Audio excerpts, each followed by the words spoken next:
Can't help but to feel like, I could have did more. But I tried to do all I, can to help her, to save her. But I couldn't. And that's weighing heavy on my heart because... Yo, man, you killed 6 people? Huh? Did you kill 6 people, sir? No. Huh? 13. They just... You killed 13? 13 people. Okay. Why'd you do it? 7. Oh, A 24-year-old man accused of murdering 4 of his family members and 2 others made his first court appearance. Derrick Moore pleaded not guilty to 11 charges, including capital murder. He is not eligible for bond. 6 people. 1 Friday night. And the man who killed every last one of them, they called him family. Look, most true crime cases have a stranger at the center. Somebody nobody knew. Somebody who came out of nowhere. This one is different. And that difference is exactly what makes it so hard to sit with. Because the people who died that night didn't just know Derrick Moore, they loved him. They fed him. They prayed with him. They watched him grow up. And not one of them, not a single one, had any reason to believe he would ever raise a hand against them. That is what this story is about. Not a monster from the outside. A man from the inside. From the dinner table. From the family tree. From the place where you are supposed to be the most safe. Cedar Bluff, Mississippi. If you've never heard of it, that's kind of the point. And it sits in the western part of Clay County. Quiet roads, wide land, the kind of place where people still wave at each other from their porches. Your neighbors aren't just the people next door, they are your people.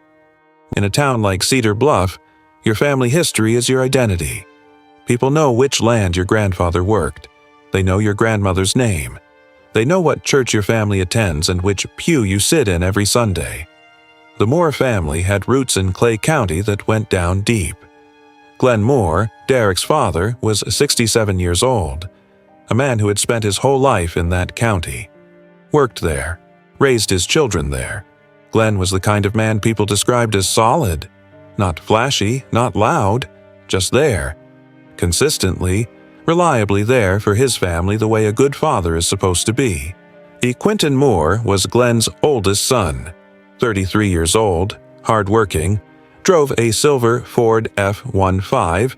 Oh, that was about as Clay County as it gets. Practical, built for work, built for the land. Quentin and Derrick had grown up under the same roof, shaped by the same man. Then there was Willie Edwins, Derrick's uncle, a man who had been present for every chapter of Derrick's life without even thinking about it. That's just what family does in communities like this. You show up, you stay. Willie had known this boy since the day he was born. Those 3, Glenn, Quentin, Willie, shared a mobile home on the outskirts of Cedar Bluff. Father, son, brother, uncle. 3 generations of one family living together. Now across town, the Bradley brothers had their own story. Pastor Barry Bradley drove in from Columbus every weekend to serve his congregation at the Apostolic Church on Siloam Griffin Road. And I want you to understand what kind of man Barry was, because he deserves more than just a name on a list.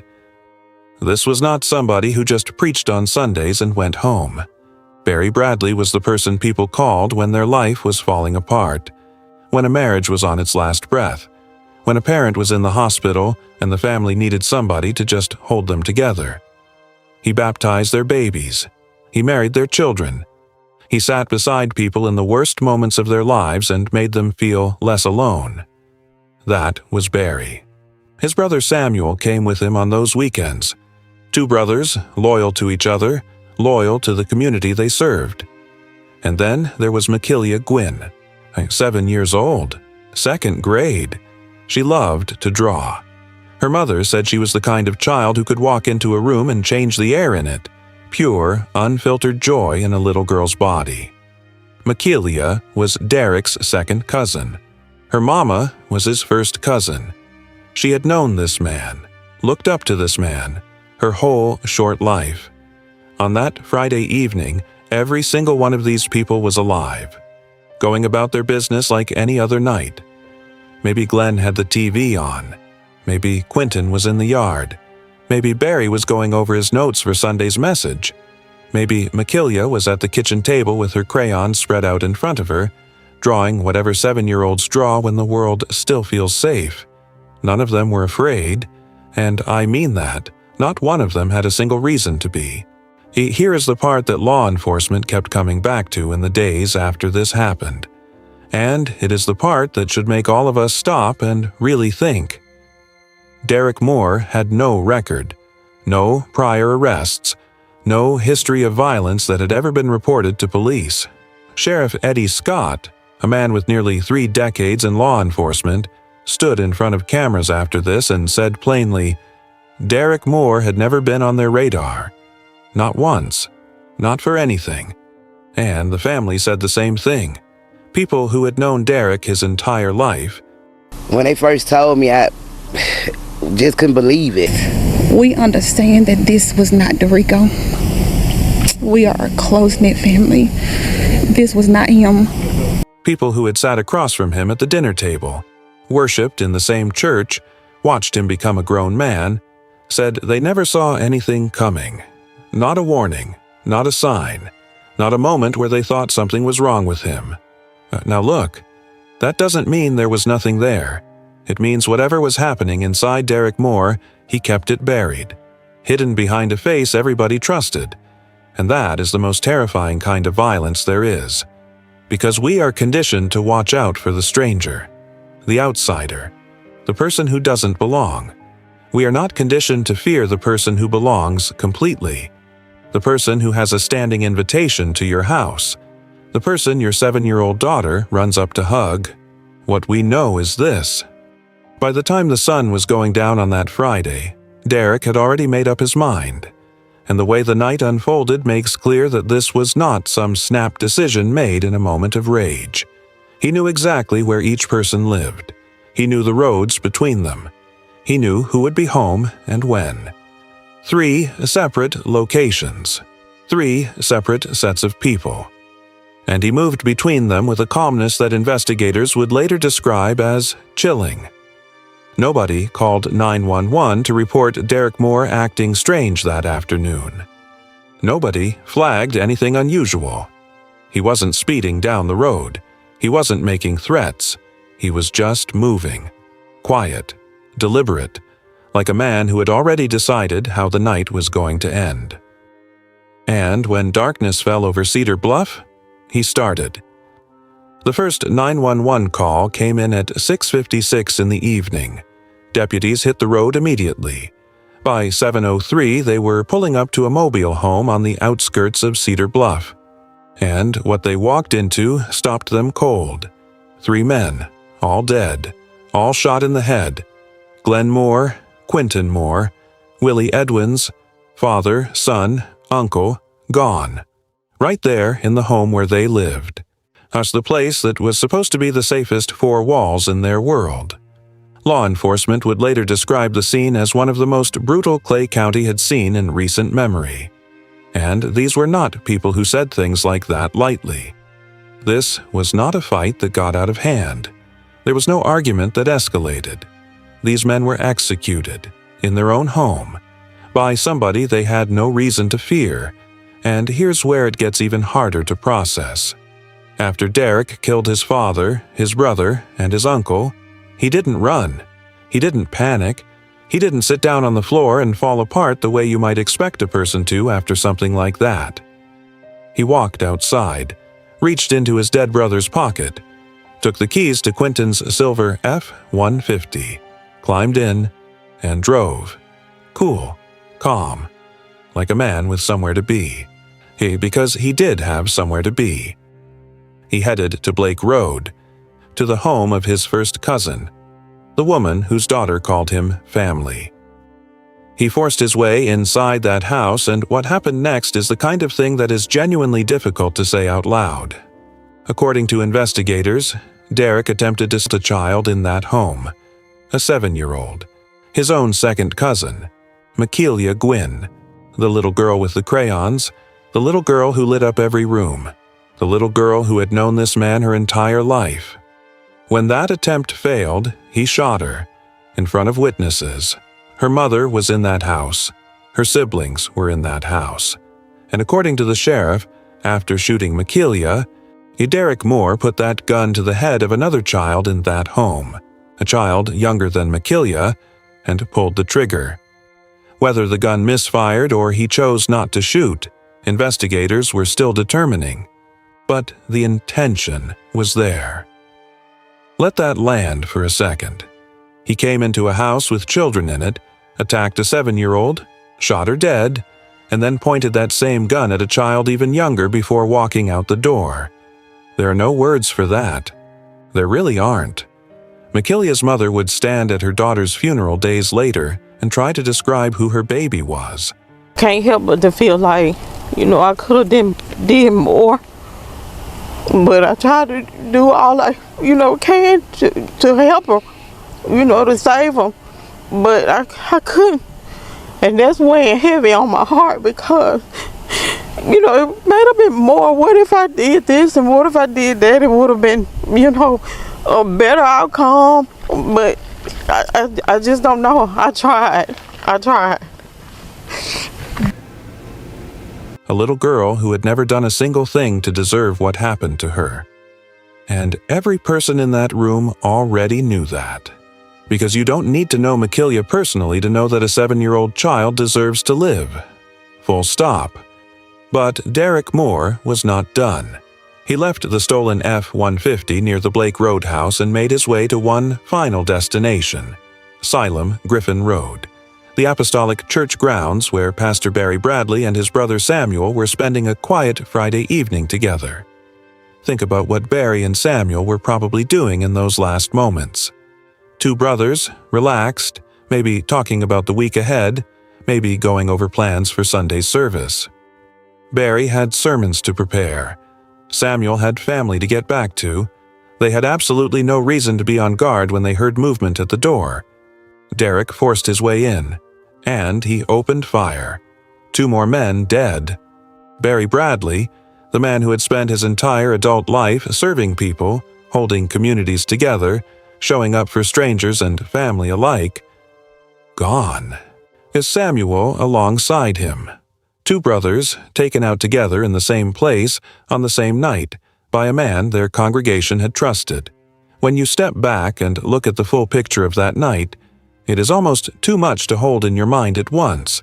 3 locations, 4 crime scenes, 6 people dead, a child assaulted, another child with a gun pressed to her head, 2 vehicles stolen, and all of it happening within a few hours, carried out by one 24-year-old man who knew every single person he targeted. This was not random. Every person Derrick Moore went to that night was connected to him. By blood, by community, by years of shared history. He used that connection like a map, and he followed it from one address to the next until he had nothing left to destroy.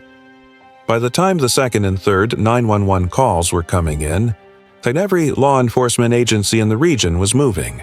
Clay County Sheriff's Office, Mississippi Highway Patrol, Mississippi Bureau of Investigation, Mississippi Bureau of Narcotics, U.S. Marshals, all of them coordinating across 4 separate crime scenes spread across rural western Clay County in the dark.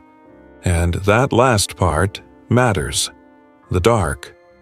Because finding one armed man in rural Mississippi at night is not like finding someone in a city with cameras on every corner and people on every block.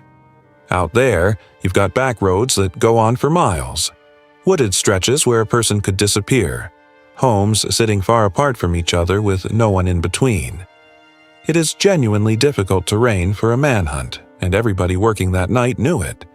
But investigators had things working in their favor. They had witnesses from the Blake Roadhouse, people who had seen Derrick up close who could describe exactly what he was wearing and what he was carrying. They had the stolen F-150 as a trackable thread connecting the scenes. They had community members calling in tips, people who knew these roads, who noticed things out of place, who understood that one of their own was out there and that other people's lives might still be on the line. Officers set up checkpoints. They canvassed back roads with flashlights cutting through the January cold. They checked abandoned structures, barns, any place a person could stay out of sight. The net was getting tighter by the hour, and Derrick Moore was running out of road.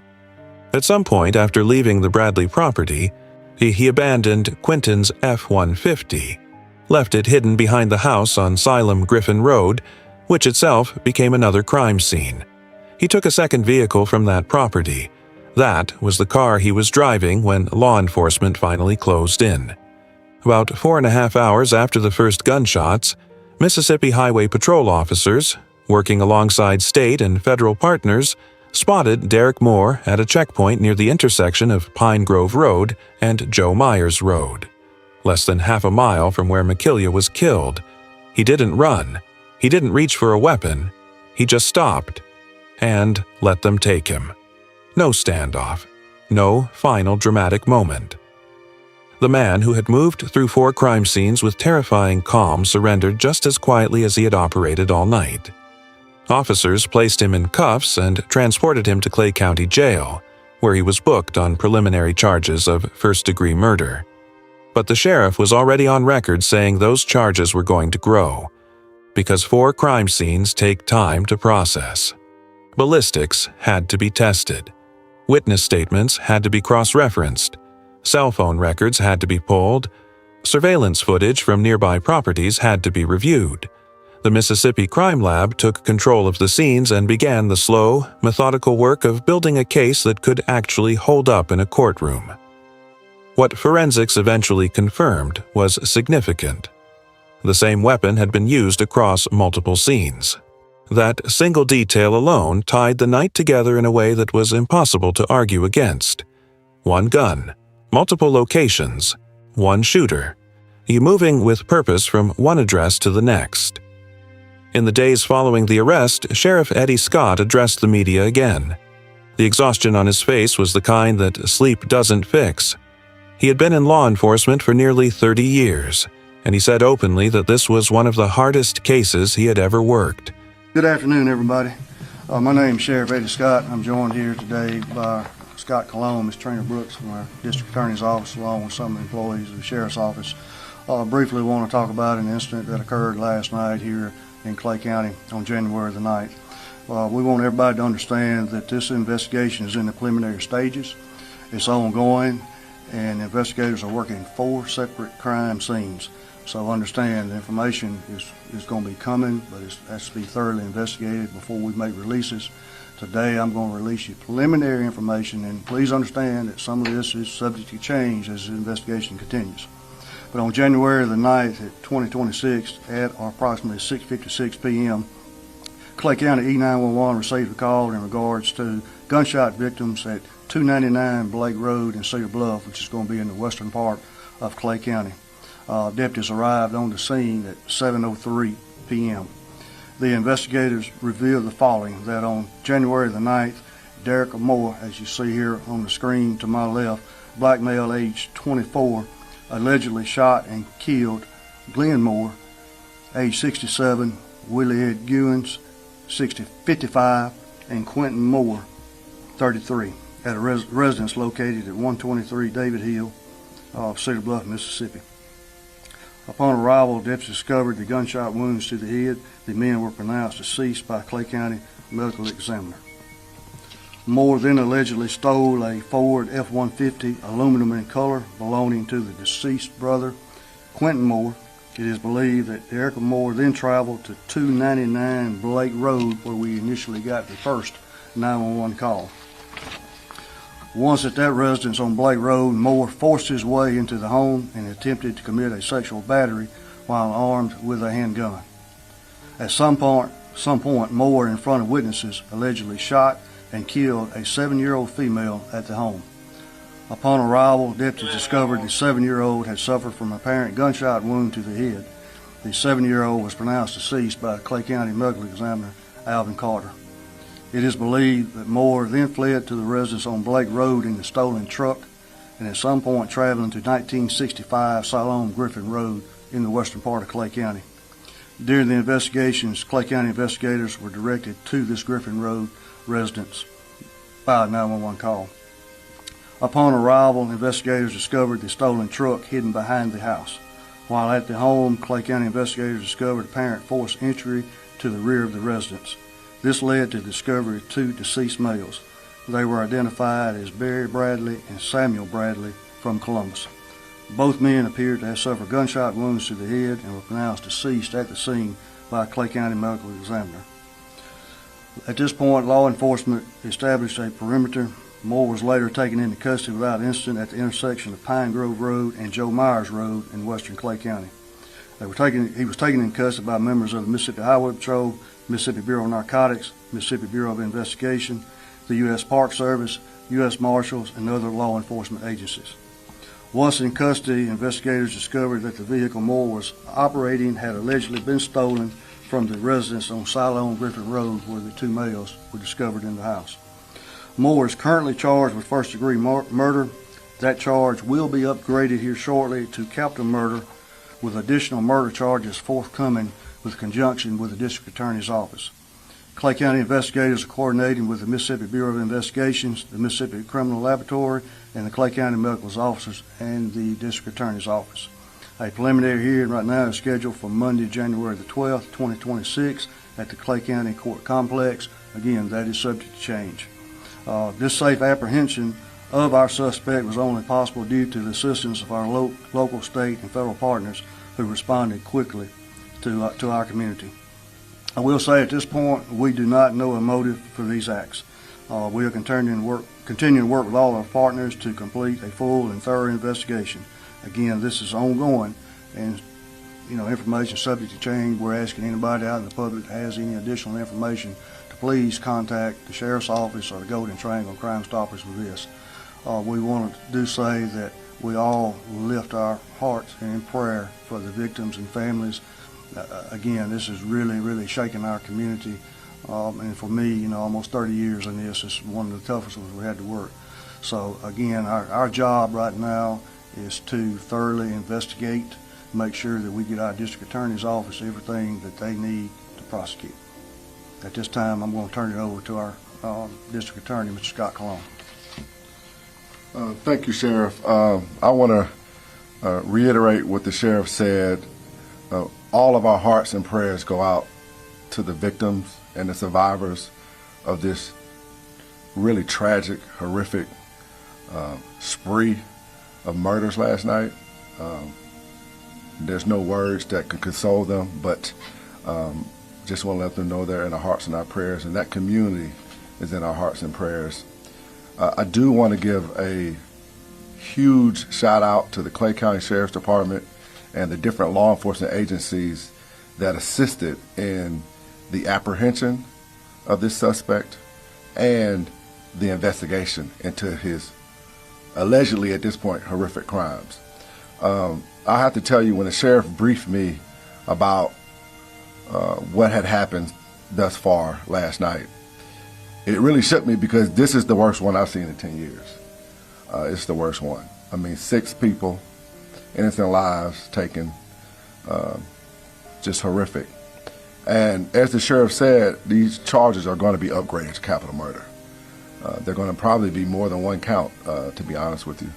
And I do want to say this. I talked to Trina Davidson this morning, and she asked me, I didn't suggest it, she asked me, could she be the special prosecutor on this case?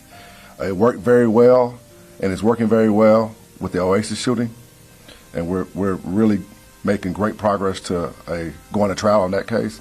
And she did such an outstanding job on that with working with Investigator Knowles, that this morning she asked me, could she be special prosecutor on this case no matter what judge gets it, because it was so personal to her. And I of course, agreed to let her do that. So she will be working with Investigator Knowles and the Clay County Sheriff's Department to lead this prosecution. And I will also say that, this is the type of case where the death penalty is going to have to be really looked at. I mean, and when I say that, there are certain legal processes that we have to go through. We have to continue the investigation. You have to go through mitigation experts. There's going to be mental evaluations done. But after all that's said and done, if he's eligible for the death penalty, the district attorney's office is going to go for the death penalty. You got to have some cases. Typically I would consult with the victims and, wait down the line. But there's some cases just that they've got to get the worst punishment. They've got to get the worst punishment. 6 people, one night, several different scenes. You've heard the allegations. They're about as bad as it gets. If he's eligible, we're going to go for the death penalty and let a jury decide his fate. So just want to again reiterate, thanks so much, Sheriff. The fourth scene to be where we took the suspect in custody at. Again, he was what we believe to be the stolen car. Also, evidence and stuff recovered from the vehicle. So again, that was worked by MBI. So that's considered a crime scene. And so was he caught at a roadblock, you said, or? Yes, ma'am. It was a safety checkpoint. Again, law enforcement had set up the entire area out there. If you moved, you had to go through a safety checkpoint last night. And he came through one, and that's where he was taken into custody by some of our state and federal officials. So do you believe this was a random shooting, or was it targeted? Again, we don't know. That's motive. We can't. I put it like this. This guy has not been on our radar. We had not had any reports, anything prior leading up to this. So what his state of mind was, what was going on with him, that's part of the investigation right now. So again, remember, this is really raw. We've been out all night processing crime scenes. Again, we got 4 different scenes. That takes time. It's intensive for my guys. The crime lab actually didn't finish up till this morning. So our guys are back in at it today, starting to go through the information. So when I tell y'all, this is just preliminary, that's exactly what it is right now. There is some stuff that could change. Hopefully we'll have more details. Personally, I don't know what kind of motive you could have to kill a 7-year-old. It's just none out there that you can explain to me why this would happen. But again, as I say, and it shook me pretty hard too. But right now, like I said, my focus is the resolve of solving this case for our victims and being there for these families and doing what we can to support them. So again, I asked our communities, our churches, I know that some of our local churches are getting together, some prayer groups. It's going to be lifting them up. So again, any other questions? You know the relationships between the deceased and the suspect? Well, I do at the first location, which is going to be on the yes, right here. So, yep. So we do know that the Glenn Moore, I'm sorry. Father. Yeah. So the Glenn Moore is going to be the father. Okay. The Willie Ed Gewins is going to be the uncle. Yes, sir. And the Quentin Moore is going to be the brother to the suspect. So all 3 family members. I will say that the one on Blake Road is also a family member that he went to. Little girl? Yes. Okay. And what about the 2 Bradley? We don't know on that one yet. We know he was a pastor out there at the church. But again, other than a pastor relationship, that's all we know of now. But again, this is still ongoing. So we hope to get some more information on that. You talked about how this is one of the worst ones you guys have seen. Are you giving mental health counseling and training to your guys as well as those of the community? Well, we will at some point. I mean, this is always available for us, but I'm going to tell you right now, we are so zeroed in on working the case. When everything's over and done with, we'll sit back and at that point in time. But we do make sure that it's available. It's tough. It's tough on us because all of us has got families, and when you look at this, it breaks your heart. So again, that's part of my job is to make sure that my staff stays mentally and physically fit. But right now, I'm so proud of them because they focused on what's got to be done. We're thinking about the victims of this, and we want to make sure that we dot the I's and cross the T's because any mistakes on our part can jeopardize what our district attorney's office does. And we take pride in what we do. Because it's my job to make sure that I serve the people to the best of my ability, and therefore I've got some of the best staff it is out there. And what was the name of that church that the pastor went Apostolic. Apostolic Church. Apostolic. It's the Apostolic Church. It used to be Apostolic Drive, and I guess they changed that name something. But it's Apostolic Church on Siloam Griffin Road. Sheriff, this is the second mass shooting in Clay County in less than 2 years. I know they're not related, but What do you say to, I guess, the community, the families, just knowing that, this has happened, in this community twice in the last 2 years? Well, unfortunately, it's happened all over the country.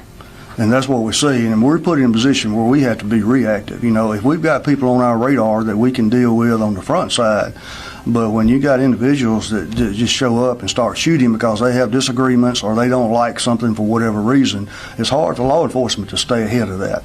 And in this case right here, again, this is reactive for us in this situation because this guy went on our radar. I mean, this is family members that he went after, and nobody has reported anything to us. So, again, it can happen anywhere. And the best thing we can do is just stay on our toes and get out here and promote, this anti-gun violence. It's just too much of it going on. We're seeing it, guns are readily accessible to anybody. That's the other thing, we check and see where he got the weapons from. Were they his weapons? Did they belong to somebody else? Did he steal them? So it's questions like that we're digging in right now. And again, it just takes time because there's so many questions. And it just takes us time to focus in because when we get an answer, we want to make sure we've got the correct answer and the one answer that we can give our district attorney's office that can be used in this case. You said weapons, plural. How many did you use? We don't know. That's part we don't know. That's where the Mississippi Crime Lab comes in. They'll do ballistic testing and all that for us and get back to us. So, again, we don't know that. Does it appear to be more than one weapon? Again, we don't know. Understand when the Mississippi Crime Lab comes in, they take control of the scene. They do the processing. Our guys is there to assist them. So right now we're waiting on preliminary information from the crime, but we don't know when that'll be. Conversation should this tragedy force about violence prevention in communities here in Mississippi, in your cities and towns and across the U.S. really? So what was the first part of the question? What conversation should this tragedy force, to prevent gun violence really? Well, again, it's a problem all across the country, and everybody's trying to come up with a suitable answer for it. As of yet, nobody has. So I don't know. Again, a situation like this, you've got a family member that attacks his own family. So what the leave on for? Whatever the reason is behind it, we're hoping that we'll find out. Again, you got mental health, you've got drugs, you've got all kind of stuff that contribute to an act of violence taking place. And again, like you said, we've seen it here in our community several times. Again, we get put in a position where we're reactive. We want to be more proactive, getting out here, talking, hey, put the guns down. But again, you got to find out the reasoning, what's going on with the violence. Going back to Moore, the suspect, when do you guys plan on having a bond hearing or him appearing before a judge? Like, what's the next steps for him? Well, as of right now, we have what we call a preliminary hearing scheduled for this coming Monday at the Clay County Complex. We don't have a time set just yet. It's going to be depending on availability of our prosecutors and our judges. But right now, we're looking at Monday, which will give the investigators time to come together on all the charges, have these charges upgraded when we go in front of the judge for any type of potential bail hearing. What do you tell people who may have heard this in Clay County and maybe still scared to just go outside, even though you guys have said that Mr. Moore is in custody? Like, what do you tell them? Well, I mean, it's natural to have fear. I mean, when you get these type of reports of something happened, again, this is our smaller community over here in the area this happened is a lot of families out there. So when you hear something like this, fear is automatically what you're going to do because, again, we see it on the news all the time of violence happening all across our country. So I understand. We understand the fear. But, again, we just ask our citizens, when you have something like this going on, just let us deal with it. Let us deal with the problems. Sheriff, beyond the 6 fatalities that you've reported on today, were there any additional injuries or property damage reported? No other injuries that's been reported. Again, this is ongoing. I can't tell you that we won't get a call in a few minutes, going somewhere else. But as of right now, just these 6 fatalities is what we've been made aware of. This is what we're investigating. And I understand everything's preliminary, but are you and your investigators confident it's just one shooter? As of now, all the evidence that we have, witnesses that we have, it leads us to believe just the one shooter at this point in time. I have a question for Scott, DA. With this being such a large potential case, right, the Oasis shooting also being a large potential case. I guess how much resources will your attorney have for both of these to take on both of these large cases? She'll have endless resources. She'll have the resources she needs. She's very competent. The district is very blessed to have Trina working for us. And she did a great job with the Oasis. They're very different, though. I do want to point out, those are very different situations. The Oasis is about a conflict resolution situation that we've got to really root out at a young age, because when they get to a nightclub and there's lack of self-control, that's a different problem. This situation, yeah, I'm like with the sheriff, somebody killing their dad, their brother, their uncle in a short period of time, a 7-year-old who's related to him. I mean, I can't get an answer to that one. There's no, it's hard to preempt that without some previous reports or warnings or something to law enforcement.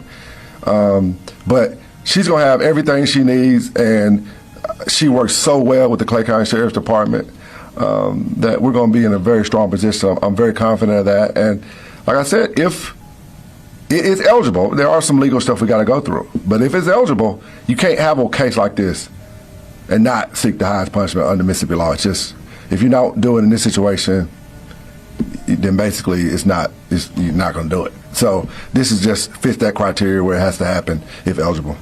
How many capital murder charges are you going after? Well, Sheriff and I were talking about it. It's, they brought one to attention, my attention that I hadn't thought about. It's 3 or more people is capital murder. Mm-hmm. Killing a 7-year-old, child abuse is capital murder. And if there was a burglary, that could be another capital murder charge. So, Theft of the truck? Broke into the house and theft of a truck, I think. Yeah. Exactly. And then attempted sexual assault. I mean, that's captured with the child abuse. So, yeah, it's the worst I've seen. So you're looking at about 3 or 4? I don't want to get ahead of ourselves on that. At least 2 confidently. Yeah.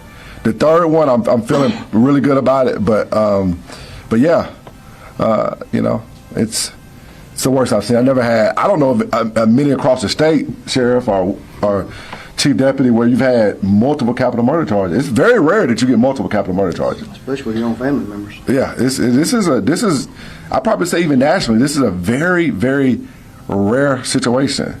And it's horrific. It's about as bad as it gets.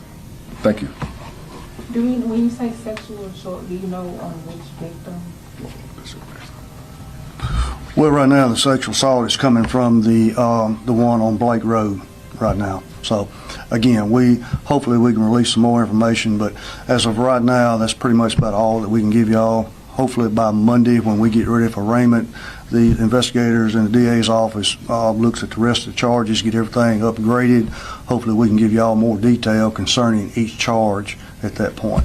Sheriff, have you talked to any surviving family members, and what are they saying in their thoughts right now? Well, briefly, last night I talked to a bunch of them, and I mean, it's just, right now, it's overwhelmed grief. I mean, it's just hard to describe. I know how I felt, and just to be there looking at these family members trying to, first of all, grieving the loss of their loved one, and then finding out who it was that committed this, another family member. I mean, it was overwhelming to everybody. So, it was really hard to have conversation other than prayers with everybody out there. So, again, this family, to lose this many family members, at one setting, it's just hard to imagine. So that's the reason I'm saying they definitely need our prayers because it's hard for them to get through this. But right now, we'll say that the remains of these individuals are being sent to the Mississippi Crime Lab for autopsy. At some point in time, we'll get that results back too. Just one quick clarifying question. You said he was arrested at the intersection of Pine and what other road? Joe Myers, which is going to be about probably less than a half a mile from the crime scene on Blake Road. And pardon me if I misunderstood, the attempted sexual battery, was that on the 7-year-old, or was that somebody else that was there that he attempted that on? Well, I won't release that just yet, but that's the charge is going to stem from that resident. So we're still getting statements, and so we're just a little bit not quite ready yet to confirm which one. Was there anybody at the house with the 7-year-old? It was.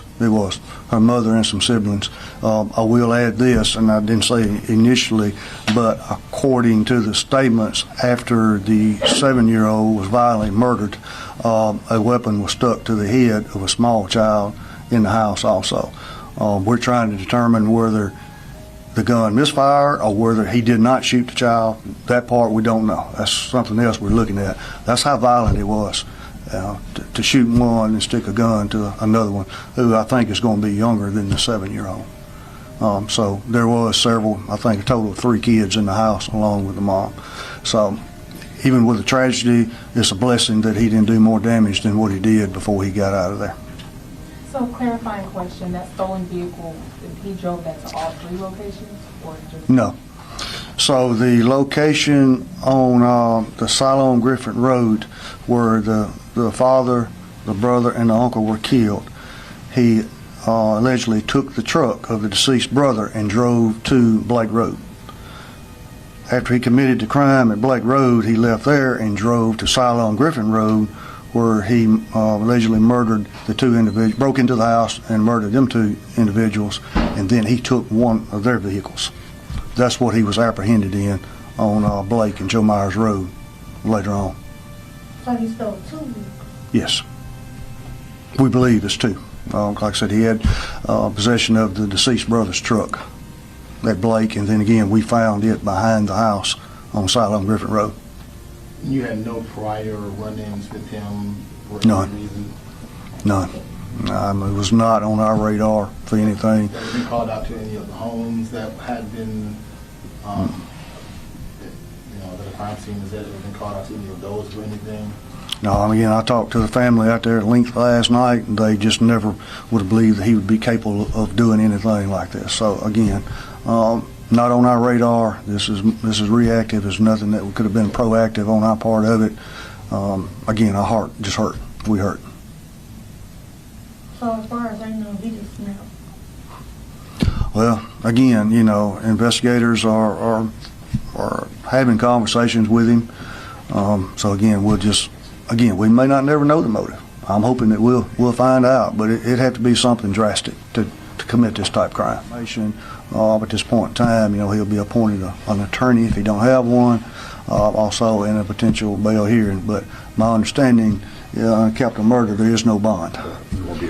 So really, you're looking at probably getting an attorney appointed. Okay? We thank y'all for coming, and again, we just ask that y'all keep our community in your prayers. Are you asking the public for any more information, any additional information, or you still need any from the public? Yes, we're still asking the public, we're reaching out there to them. If you've got any information, please contact us, Golden Triangle Crime Stoppers, any information you got. We take it all in, and we sort through it and see where they can help us or not. And Sheriff, do y'all know if the child that was killed, was he related to any of the, or she was related to any of the other ones that were killed, the brother or anything? Yes, this is actually going to be the suspect's second cousin. The house that he broke into was his first cousin, the mom. So that would have made the child his second cousin.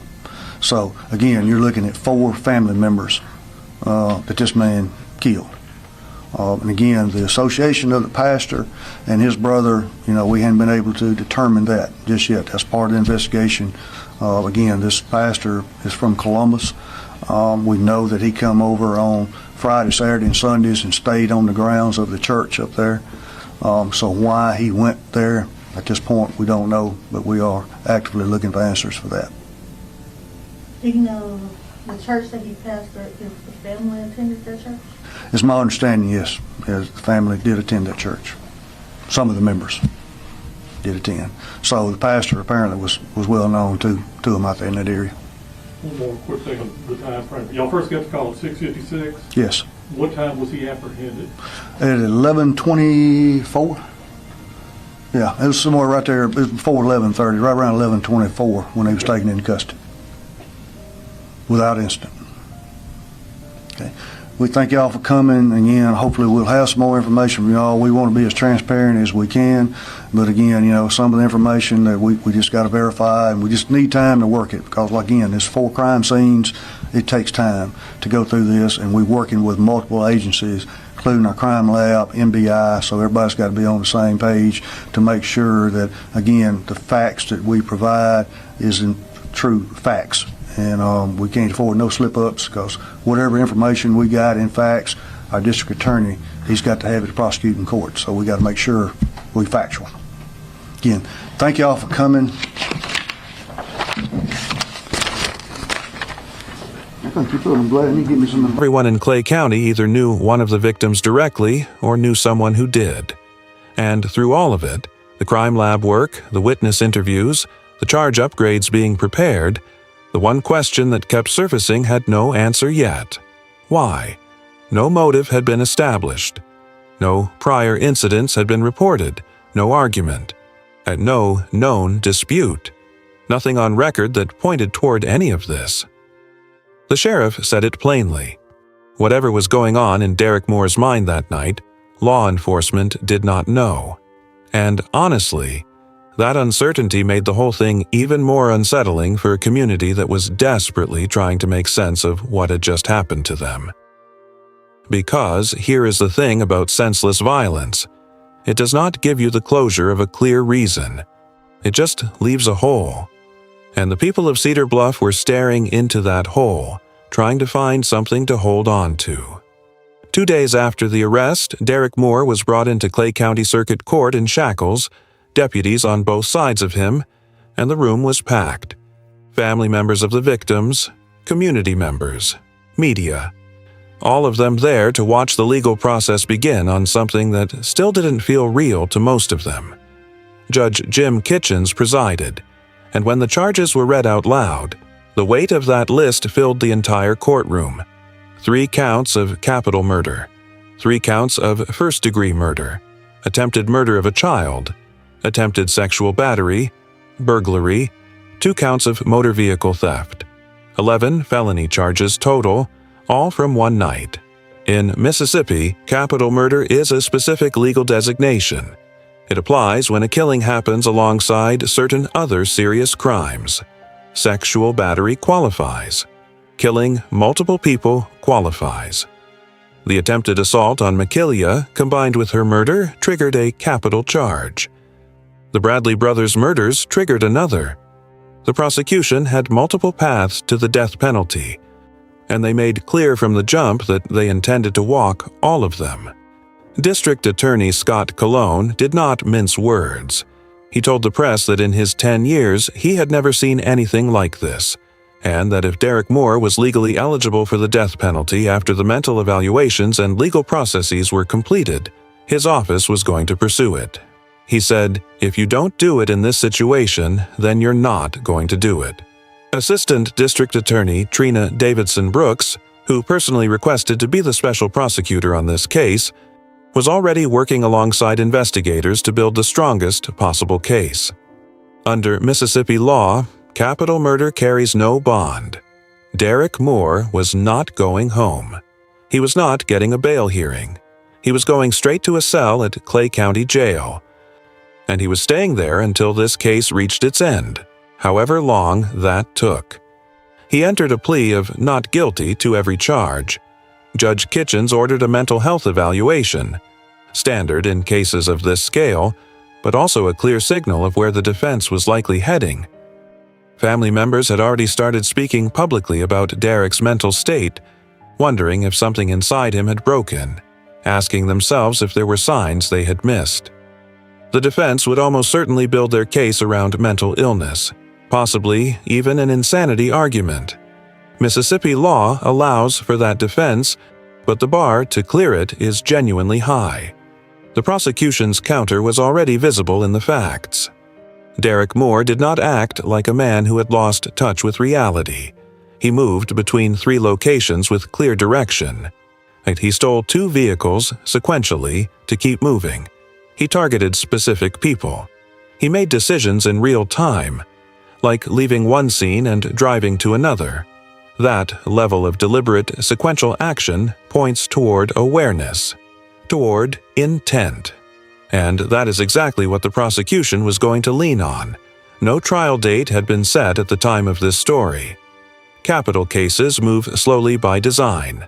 There are motions, expert witnesses, mental evaluations, legal arguments that take months to fully develop. This case could realistically take years before it sees the inside of a trial courtroom. But the direction was clear. The charges were serious. The evidence was substantial. And the district attorney's office had already publicly committed to seeking the highest punishment available under Mississippi law. And the funerals came one after another, and each one was its own kind of weight. Makilia Gwynn was buried first. And look, there is no way to describe a child's casket without it breaking something in you. Her mother stood at that service and talked about a little girl who loved to draw, who had just started second grade, who made every room feel brighter just by being in it. A child who had never done a single thing to deserve what happened to her. The people sitting in those pews already knew that. But hearing her mother say it out loud made it real in a way that nothing else could. Glenn Moore, Quentin Moore, and Willie Edwins were laid to rest together. 3 generations of one family, gone from this world on the same night. The people at that graveside were grieving 3 losses at once, and there's no roadmap for that. Ain't no way to know which one to cry for first. Barry Bradley's funeral drew hundreds. Fellow pastors came to send him off. His congregation sang.